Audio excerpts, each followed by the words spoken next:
Hello aspirants, એસટીઆઈની પરીક્ષાની તારીખ આવી ગઈ છે, નજીક આવી ગઈ છે. બધા સરસ રીતે વાંચતા આવીશો. અને એસટીઆઈની એક ક્વેરી આવી હતી કે પરિશિષ્ટ શું કહેવાય, સાથે લઈ જવા પડે કે નહીં. તો સાથે લઈ જવાની જરૂર નથી, કોઈ જોતું નથી. મેં 2 કે 3 પ્રિલિમ્સ એસટીઆઈ ગયા વખતે જયારે આવી હતી ત્યારે મેં આપી હતી. આ વખતે તો મેં ફોર્મ ભર્યું નથી અને આપવાની નથી. તો પરિશિષ્ટ સાથે લઈ જવા જરૂરી નથી. આ એક કમેન્ટનો જવાબ. બીજો એક કમેન્ટ એવી આવી હતી કે મારી નોટ્સ બતાવું, એમ જે ક્લાસ 1-2 ની પ્રિપરેશન કરતા હોય ને. તો હું તમને બતાવી દઉં, તમને સમજાશે નહીં કશું, પણ આવી રીતે બનાવાય એવો એક આઈડિયા આવશે. મારી પાસે અત્યારે પીપીટી વાળું પેલું સેટઅપ નથી, એટલે હું તમને એમને જ બતાવું છું. જો આ રીતના હોય, આ રીતના નોટ્સ બનાવી હતી મેં. આ તમને દેખાશે. આ એક જ પાનાની અંદર 6 થી 7 ટોપિક મારા પોલિટીના કવર છે, અને હું એક જ પાનું વાંચું એટલે 6-7 ટોપિક. પણ ક્યારે આ ત્રીજી થી ચોથી વારની નોટ્સ છે, એટલે ફિલ્ટર કરવાનું, વારંવાર ફિલ્ટર કરવાનું. ચોથી વાર જયારે હું વાંચતી હતી ત્યારે મેં બસ એક જ શબ્દમાં લખી નાખવાનું. દાખલા તરીકે હું તમને કહું, આ જો ઉપર લખ્યું છે પોલિટી, બરાબર, અને એમાં લખ્યું છે આ રીતના પોલીસ સુધાર. તો એમાં શું આવશે, કયો કેસ આવશે? તો પ્રકાશસિંહ બાદલ વાળો કેસ આવશે. એની માર્ગદર્શિકા જાહેર થઈ હતી એવું આવશે, બરાબર. પછી કેસ કેટલા યાદ રાખવાના? તો અનુચ્છેદ 21 માં જેટલા કેસ છે ને બધા કેસ આની અંદર મેં લખી નાખ્યા છે. જુઓ તમે એક જ લાઈનમાં. આમાં ઊંધું દેખાશે, કઈ નહીં, તમે જોઈ લો ખાલી. આ રીતની નોટ્સ હોય એમ ટૂંકમાં. આટલા પાનાની અંદર તમે છે ને મેક્સિમમ બહુ છે ને અલગ અલગ પ્રકારની પેન્સ લઈ ને ચિતળા ભમરડા ને બહુ એટ્રેક્ટિવ લાગે એવી નોટ્સ બનાવવાની કોઈ જરૂરિયાત નથી. ઘણા બાળકો બનાવતા હોય છે, મેં જોયા છે. અલગ અલગ કલરની પેન ને અલગ કલરથી હાઇલાઇટ ને. નહીં, અહીંયા એવી કોઈ જરૂર નથી. તમારે અહીંયા બતાવવાની નથી, એના તમને માર્ક્સ નહીં મળે. જ્યારે આપણે 8મા 9મા ધોરણમાં ભણતા હતા ત્યારે એ બુક્સના માર્ક્સ હતા, એટલે આપણે એવું બધું કરતા હતા, એ ચાલે. પણ અત્યારે જરૂર નથી. ચલો, આ કમેન્ટ્સના જવાબ. અને બાકી હવે આજના વિડીયોના ટોપિક ઉપર આવી જઈએ. આજનો વિડીયો આપણે શેના માટે બનાવવાનો છે? 2-3 પ્રશ્નો છે ને એ સોલ્વ કરી નાખીએ, એટલે પછી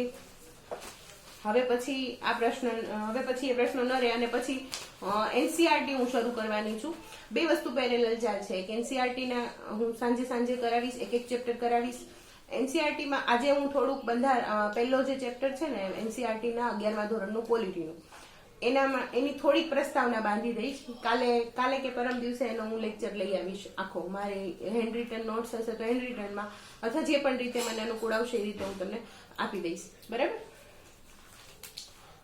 પ્રશ્ન કરંટ અફેર્સ એટલે કે ડાયનેમિક પોર્શન વિશે આપણે કાલે વાત કરી હતી કે ડાયનેમિક પોર્શનમાં છે ને હું થોડું કહી દઉં તમને. ડાયનેમિક પોર્શનમાં આપણે કરંટ અફેર્સ આવે. કરંટ અફેર્સ છે ને એ આખા સિલેબસનો 50 થી વધારે ટકા ઓક્યુપાય કરે છે, બરાબર. જે સ્ટેટિક પોર્શન છે ને એમાંથી કરંટ અફેર્સમાં પૂછાવાની શક્યતા છે. દાખલા તરીકે હિસ્ટ્રી છે, એ સ્ટેટિક પોર્શન છે, પ્યોરલી સ્ટેટિક છે.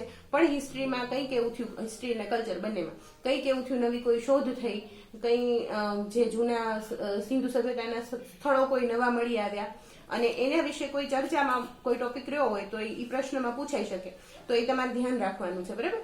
તો એ વસ્તુ થઈ ગઈ કે આખું જે સ્ટેટિક પોર્શન છે ને એમાં પણ થોડોક પોર્શન છે એ કરંટ અફેર્સનો આવશે. મેઇન્સમાં તો આવશે જ આવશે, પ્રિલિમ્સમાં પણ એવું હોય છે. એટલે કરંટ અફેર હંમેશા બહુ જ ઇમ્પોર્ટન્ટ રહ્યું છે જીપીએસસી અને યુપીએસસી બંને માટે. જો યુપીએસસીની પ્રિપરેશન કરતા હોય તો કરંટ અફેર્સ તમારે 50% વધારે પાર્ટ માટે કરવું પડશે. અને મેઇન્સ માટે તો એટલું બધું જરૂરી છે કે તમે કોઈ પણ મેઇન્સનો આન્સર લખશો ને એમાં જો તમે એની પ્રસ્તાવનામાં મેઇન્સનો આન્સર કઈ રીતે લખાય હું સરસ રીતે શીખવાડીશ તમને, બરાબર. અને અત્યારથી મેઇન્સમાં તમે જયારે વાંચો છો ને ત્યારે મેઇન્સ માટે શું વાંચી ને અલગ રાખવું ને એ પણ હું તમને કહીશ. જયારે આપણે ટોપિક ભણતા આવીશું ને ત્યારે જ કહીશ. એના માટે અલગથી કશું કરવું નથી, સમય બગડે નહીં એટલા માટે. તો એના માટે મેઇન્સ માટે જરૂરી છે અને પ્રિલિમ્સ માટે જરૂરી છે. તમારા આખા સિલેબસમાં સ્ટેટિક પોર્શન જે છે ને એનું જેટલું મહત્વ છે ને એટલું જ ડાયનેમિક પોર્શનનું મહત્વ છે. એમાં તમારે કરવાનું છે ધ હિન્દુ પેપરનું એનાલિસિસ, પણ એ આપણે ન કરી શકીએ. ગુજરાતી આપણી લેંગ્વેજ છે એટલા માટે, અને એ હિન્દુની લેંગ્વેજ થોડી ટફ પણ આવે છે. એટલું બધું આપણે સમજી શકીએ એટલી ઇઝી નથી હોતી, બરાબર. તો એના માટે હું વિડીયો લઈ આવીશ, રોજ જ લઈ આવીશ. કરંટ અફેરમાં ધ હિન્દુ માટે આપણે 20-25 મિનિટનો બને એટલો ઓછા સમયમાં હું કવર કરાવી દઈશ જેટલું આપણે, કારણ કે યુપીએસસી લેવલનું આપણે નથી ભણવાનું હોતું, જીપીએસસી લેવલનું હોય છે. જો કે બધું મેચ થાય છે હવે, પણ જે વધારાનું છે ને એ નહીં કરાવવું. જેટલું કામનું છે, જો એક શબ્દ કામનો હશે તો એક જ શબ્દ કરાવીશ. ઓકે, આ ધ હિન્દુ માટે થઈ ગયું. બીજું ગુજરાતી છાપું તમારે વાંચવાનું જ છે. વાંચવાનું એટલે રિલિજિયસલી વાંચવાનું છે. જે પણ તમને ફાવે છે, ગુજરાત ફાવે છે, સંદેશ ફાવે છે, જે પણ ફાવે છે. પહેલા શરૂઆતમાં 15 દિવસ કશી ખબર નહીં પડે. જે રિજનલ ન્યૂઝ આવતા હોય, દાખલા તરીકે અહીંયા એક્સિડન્ટ થયું ને, અહીંયા આટલા મરી ગયા ને, અહીંયા આમ થયું ને, આમ થયું, એ બધું નહીં. નેશનલ ન્યૂઝ કોઈ છે, સંસદને રિલેટેડ કોઈ ન્યૂઝ છે, ધીરે ધીરે તમે વાંચશો ને એમ તમે જ્યારે ટોપિક વાંચશો ને ત્યારે તમને સમજાશે કે અચ્છા ઇકોનોમીને રિલેટેડ ન્યૂઝ છે, અચ્છા પોલિટીને રિલેટેડ ન્યૂઝ છે એમ. એટલે એ ત્યારે થોડું વાંચશો પછી ખ્યાલ આવશે.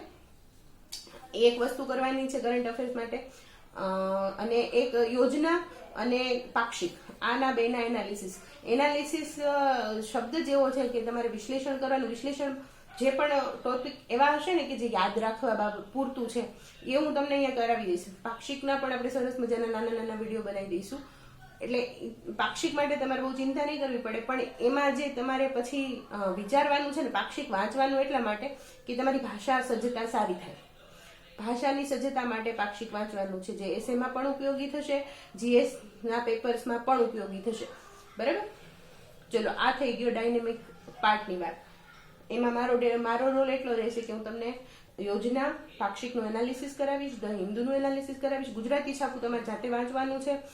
જે હિન્દુમાં આવશે એમાં ઈ ન્યૂઝ એમાં હશે જ, કવર થશે જ, પણ એક ગુજરાત સ્પેસિફિક કોઈ ન્યૂઝ હોય સરસ મજાના તો એના માટે, અને એક તો તમે તમારા રિજનના કોન્ટેક્ટમાં રહ્યો એટલા માટે. આપણે ગુજરાતી છીએ તો આપણને ગુજરાતમાં શું થતું હોય તો ખબર જ હોવી જોઈએ. પ્રિલિમ્સ, મેઇન્સ અને ઇન્ટરવ્યુ ત્રણેય માટે. બરાબર.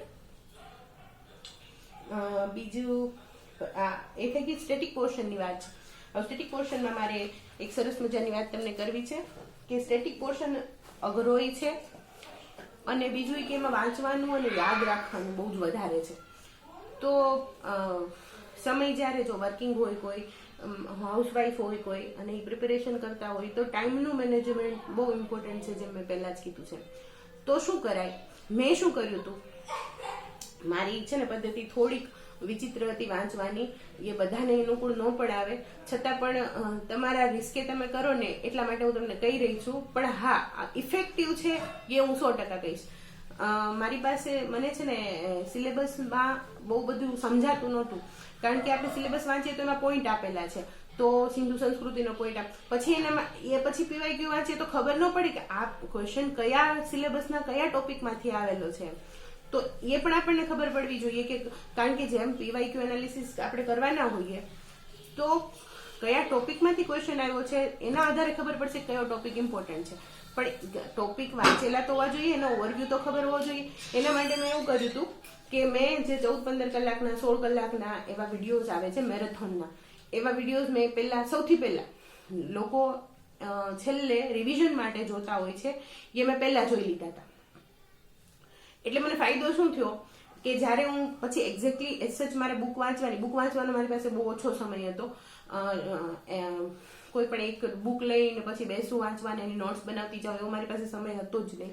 એટલે મેં એક આખું, માનો કે 18 કલાકનો વિડીયો છે, મેં શરૂઆત કરી અને આજે હું 3 કલાકનું જોઈ શકી, તો 3 કલાક એને પછી એના મારી પાસે પેલા સ્ક્રીનશોટ્સ રહેતા હતા. એટલે સાંજે જ્યારે સુવાનું હોય ને ત્યારે એ બહુ જ સડસડાટ એક વખત જોઈ જાઉં, અને પછી એમાંથી જે પણ મને લાગે ને, અને આ વસ્તુ તમારે વિકસાવવી પડશે તમારી અંદર, એક ફાસ્ટ રીડિંગ વિકસાવવું પડશે. તમે જ્યારે પણ વાંચો, માનો કે તમે અત્યારે પણ બુક્સ લેવા જશો ને તો બુક્સ આટલી જાડી આવશે. હવે મેં તો પ્રયત્ન એવો કર્યો હતો કે બને એટલા ઓછા પાનાવાળી બુક્સ લઉં અને વધારે કન્ટેન્ટ વાળી બુક્સ લઉં. એટલે હું મેં જે બુકો વાંચી હતી ને એ હું તમને દેખાડીશ. બરાબર, સ્ટેટિક પોર્શન માટે જે ટોપિક લેતા જઈશું ને એ રીતે હું તમને દેખાડીશ. મેં છેલ્લે એક આઈસી રાજકોટ વાળાનો બુક્સનો એક સેટ મંગાવ્યો હતો, અને એમાં છે ને બધા જ ટોપિક લગભગ આવી જાય છે. ગુજરાત જ્યોગ્રાફી, ભારત જ્યોગ્રાફી બધું જ આવી જાય છે, અને એમાં સરસ કલર્સ વાળું એવું બધું હોય છે, નકશા અને બધું હોય છે. તો તમે નકશા દોરવાની ને એવી સારી એવી ટેવ પડી છે. નકશા દોરવાની મારે એટલી બધી મેં પ્રેક્ટિસ નહોતી કરી, પણ છતાં મેં નકશા સરસ દોર્યા હતા. પ્રશ્નો પૂછાયા હતા એમાં મેઇન્સમાં. સમય નહોતો રહ્યો એટલે નહોતું કરી શકાય. તો મેં આઈસી રાજકોટની છેલ્લે બુક્સ મંગાવી હતી, જે મેં ફાઇનલ રિવિઝન માટે. અને એક છે ને બધાને આશ્ચર્ય થાય એવી વાત છે કે જે મુખ્ય બુક્સ હોય ને, જે એની ટેક્સ કહેવાય, એવી બુક્સ એ મારી પાસે નથી. પોલિટીની લક્ષ્મીકાંત માત્ર એક જ છે મારી પાસે.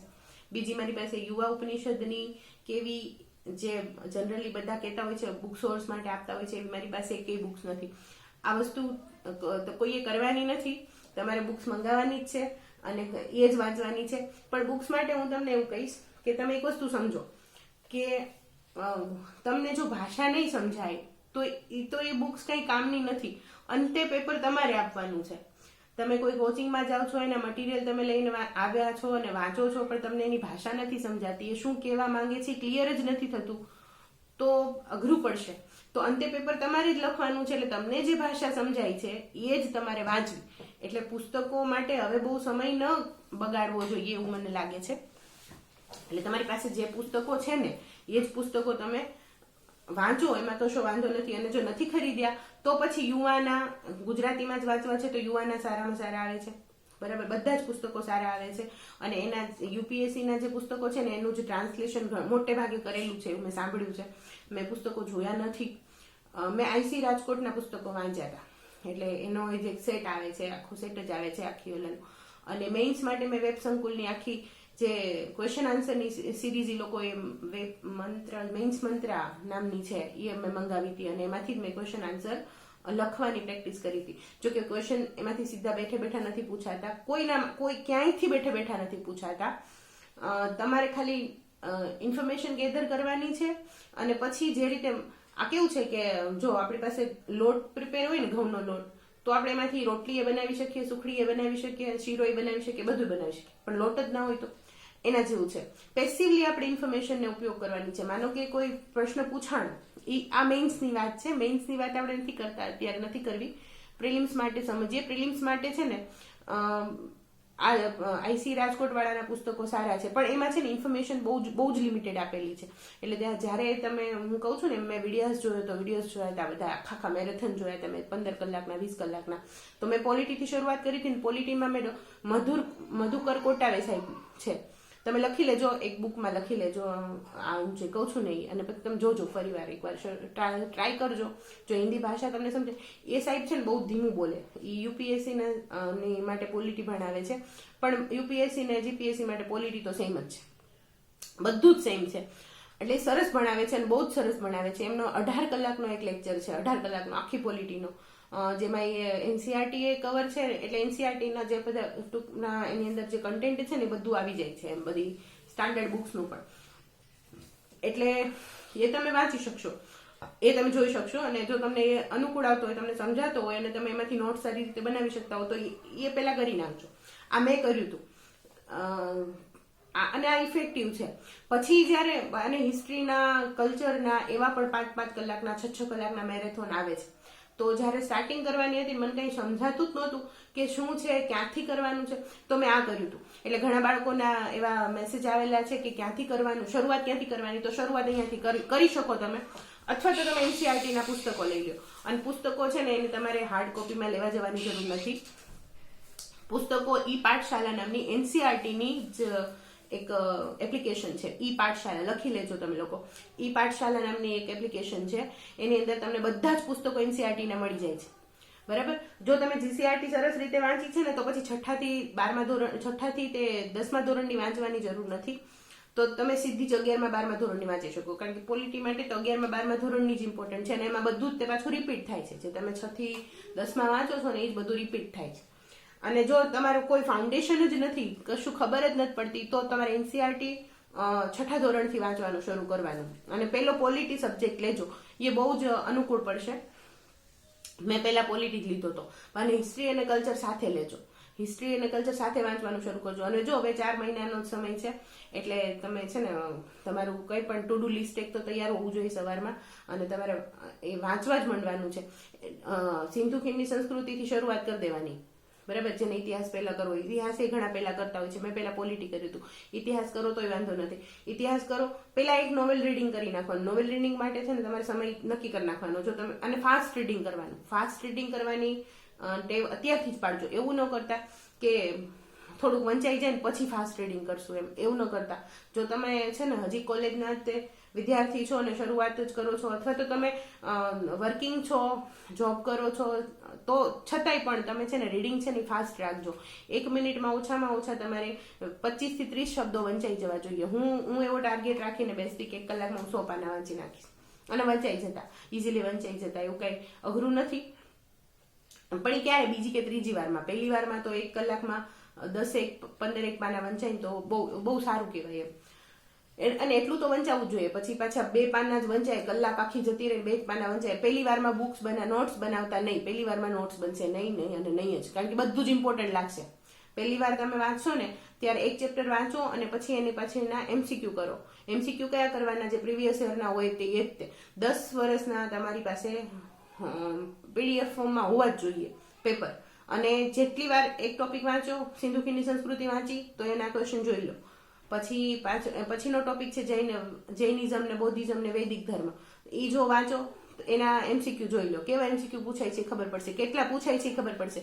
દાખલા તરીકે સિંધુ ખીણની સંસ્કૃતિ બહુ ઇમ્પોર્ટન્ટ ટોપિક છે બે માટે, પ્રિલિમ્સ મેન્સ બે માટે, બેમાં ક્વેશ્ચન આવે છે, તો એને બહુ સરસ રીતે કરવાનો. પછી વૈદિક, જૈન અને બૌદ્ધમાં એટલું બધું નથી પૂછાતું, પણ એ ટોપિક બહુ જ લેન્ધી છે, બહુ જ મોટા છે અને બહુ બધું આવરી લે છે. તો એમાં સિલેક્ટિવ કરવાનું. એવું તમે જ્યારે કરતા જશો ને ત્યારે ખબર પડશે. મેં કીધું એમ અંતે પેપર તમારે લખવાનું છે, એટલે તમારે જ કરવું પડશે. તો શરૂઆત અહીંયાથી થઈ શકે. બરાબર. આજની વાત થઈ ગઈ સ્ટેટિક માટે. મેં તમને કહી દીધું કે આવું તમે કરી શકો અને કરજો. ઇફેક્ટિવ છે, 100% ઇફેક્ટિવ છે. પણ એમાં છે ને સમય, દાખલા તરીકે 5-6 કલાકનો વિડીયો છે અને જો જે શિક્ષક જે પણ કોઈ ભણાવે છે એ બહુ જ ધીમું બોલે છે ને તો 1.5 કે 1.75 ની સ્પીડમાં ચલાવજો. આ મધુકર કોટારે સાહેબ છે ને બહુ ધીમે બોલે, એટલે હું એમના વિડીયોઝ હંમેશા 1.75 ની સ્પીડમાં જોતી હતી. કારણ કે 1.5 એટલું બધું ધીમે ધીમે બોલે ને પછી લખવું ને એ બધું અઘરું પડે. થોડુંક ફાસ્ટ સાંભળવાની અને થોડુંક ફાસ્ટ વાંચવાની બંને ટેવ સારી છે. આ પ્રિપરેશન ને જ્યાં સુધી રિલેટેડ છે ત્યાં સુધી. હવે મારે છે ને એક NCERT ની 11મા ધોરણની પોલિટીનો પહેલું ચેપ્ટર છે સમાનતા વિશે. મારી પાસે અત્યારે PPT કે એવું કંઈ છે નહીં, બોર્ડ નથી. એ થોડાક સમયમાં આપણે અરેન્જ કરી લઈશું, પછી હું તમને બોર્ડ પર ભણાવીશ. એટલે હું તમને છે ને થોડોક એક પ્રસ્તાવના બાંધી દઉં NCERT ની. આપણે છે ને બને એટલું જલ્દી ભણવાનું જ શરૂ કરશું. હું NCERT અને GCERT પણ કવર થઈ જશે એમાં. NCERT માં જ્યારે કઈ વસ્તુ કોઈક હશે ને એની અંદર જ હું GCERT એડ કરી દઈશ. એટલે મારા જો તમે NCERT GCERT ના વિડીયો જોઈ લો, પછી તમારે વાંચવાનું છે. પણ કેવી રીતે વાંચવાનું છે કે દાખલા તરીકે આજે હું લઈને જ આવી છું.